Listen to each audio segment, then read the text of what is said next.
Hello viewers, welcome back to అన్నప్రసాద channel. ఈరోజు నోరూరించి బాంబే చట్నీ ఎలా తయారు చేసుకోవాలో చూద్దాం రండి. ఒక కప్పులో 3 స్పూన్ల బేసన్ పౌడర్ ఇలా తీసుకొని ఉంచండి. తరువాత ఒక గ్లాస్ నీరు కూడా ఈ బేసన్ పౌడర్ మిక్స్ చేయడానికి కావాల్సి వస్తుంది.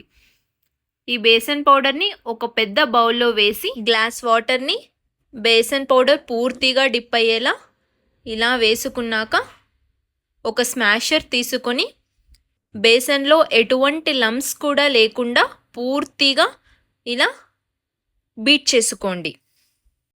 స్టవ్ ఆన్ చేసి ఒక మందంగా ఉన్న కడాయిని తీసుకొని లో ఫ్లేమ్లో ఉంచి 3 టేబుల్ స్పూన్ల గ్రౌండ్నట్ ఆయిల్ని అందులో వేయండి. నూనె వేడయ్యాక పోపు కోసం 2 స్పూన్ల శనగపప్పు, తరువాత అదే కడాయిలో 3 టేబుల్ స్పూన్ల మినపప్పును కూడా యాడ్ చేసి కాస్త దోరగా వేగనివ్వండి. శనగపప్పు, మినప్పప్పు దోరగా వేగాక 1 స్పూన్ జీలకర్ర, 1 స్పూన్ ఆవాలు కూడా యాడ్ చేసి ఆవాలు చిటపటలాడేంత వరకు ఫ్రై చేసుకోండి. వేసుకున్న పోపు దినుసులు పూర్తిగా వేగాక కాస్త ఇంగువను కూడా మిక్స్ చేసుకోండి.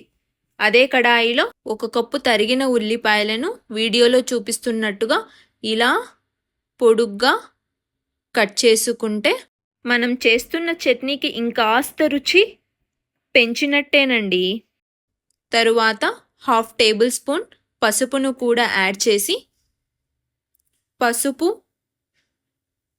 ఉల్లిపాయలలో పూర్తిగా కలిసేలా ఇలా దోరగా ఫ్రై చేసుకోండి. ఈ స్టేజ్లో స్టవ్ని లో ఫ్లేమ్లో ఉంచి 1 లేదా 2 నిమిషాల పాటు ఇలా ఫ్రై చేసుకుంటే మనం తీసుకున్న ఉల్లిపాయలు బాగా వేగుతాయి. వేగాక 1 టేబుల్ స్పూన్ ఉప్పును కూడా యాడ్ చేసి ఇంకొకసారి పూర్తిగా కలిసేలా మిక్స్ చేసుకోండి. తరువాత అదే కడాయిలో 2 రెబ్బల కరివేపాకును కూడా యాడ్ చేసి కరివేపాకుని కాస్త మెత్తబడనివ్వండి. 4 రెబ్బల పచ్చిమిర్చిని కూడా యాడ్ చేసుకొని ఇలా పూర్తిగా మిక్స్ చేసుకోండి. పచ్చిమిర్చిలో ఉన్న చమ్మదనం, పచ్చివాసన పూర్తిగా పోయేంత వరకు 1 లేదా 2 నిమిషాల పాటు ఇలా ఫ్రై చేసుకోండి. అదే కడాయిలో మనం తరిగి పెట్టుకున్న ఒక పండిన టమాటో ముక్కను కూడా యాడ్ చేసి ఇంకొకసారి మిక్స్ చేసుకోండి. ఇలా మిక్స్ చేసుకున్నాక మనం వేసుకున్న పసుపు, ఉప్పు కూడా టమాటోలో పూర్తిగా ఇమురుకొని టమాటోని కాస్త మెత్తబడనివ్వండి. ఈ స్టేజ్లో ఒక 2 నిమిషాల పాటు లిడ్ని కవర్ చేసుకొని ఇలా ఇంకొకసారి టమాటోని పూర్తిగా మెత్తబడనిచ్చి తరువాత 2 నిమిషాల తరువాత లిడ్ని తీసి మధ్య మధ్యలో ఇలా స్పూన్తో కలుపుతూ ఉండండి. అప్పుడప్పుడు స్పూన్తో కలుపుతుండడం వల్ల పెనానికి పూర్తిగా అంటుకుపోకుండా మనకు చట్నీ మంచి రుచితో కుదురుతుంది. ఈ స్టేజ్లో ముందుగా మనం కలిపి ఉంచుకున్న బేసన్ మిశ్రమాన్ని కూడా పెనంలో యాడ్ చేసి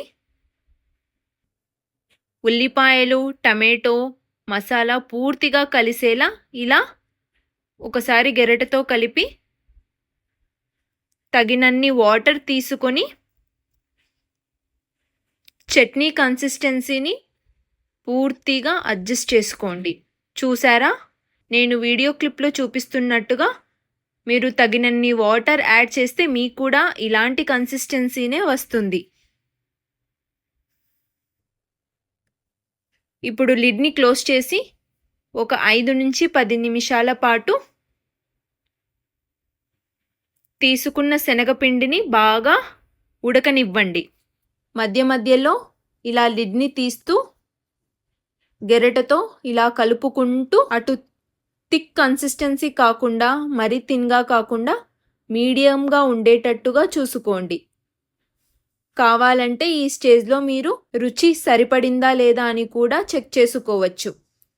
చివరగా కొత్తిమీరను కూడా యాడ్ చేసి ఇలా ఒకసారి మిక్స్ చేసుకోండి. చూసారా, చాలా తక్కువ పదార్థాలతో మన చట్నీ ఆల్మోస్ట్ రెడీ అయిపోయిందండి. ఒక్కసారి ఈ చట్నీని టేస్ట్ చేశారనుకోండి, దోశలో కానీ, ఇడ్లీలో కానీ, పూరీలో కానీ ఏ కాంబినేషన్ అయినా పర్ఫెక్ట్గా కుదురుతుందంటే నమ్మండి. ముఖ్యంగా పూరీ దోశలేకి చాలా చాలా రుచిగా ఉంటుంది. మీరు కూడా ట్రై చేసి ఈ రెసిపీని నా కమెంట్ బాక్స్లో మీ పిక్ని పోస్ట్ చేస్తూ కమెంట్ చేయండి మీకు ఎలా కుదిరిందో. చాలా ఈజీ కదా. ఇంకెందుకండి ఆలస్యం, ఫుల్ వీడియో లింక్ డిస్క్రిప్షన్లో ఇచ్చాను. ట్రై చేసి మీ రెసిపీ పిక్ని నా ఇన్స్టాగ్రామ్ ఫాలో అవుతూ ట్యాగ్ చేస్తూ కమెంట్ చేయండి. ఇలాంటి టేస్టీ అండ్ హెల్దీ రెసిపీస్ కోసం నా వీడియోకి లైక్ చేసి కమెంట్ చేయండి. నా ఛానల్ని ఫాలో అవుతూ సబ్స్క్రైబ్ చేసుకోండి. రండి కమెంట్ బాక్స్లో మాట్లాడుకుందాం. మీకు ఎలా కుదిరిందో మీ పిక్ని నాకు తప్పకుండా షేర్ చేయండి.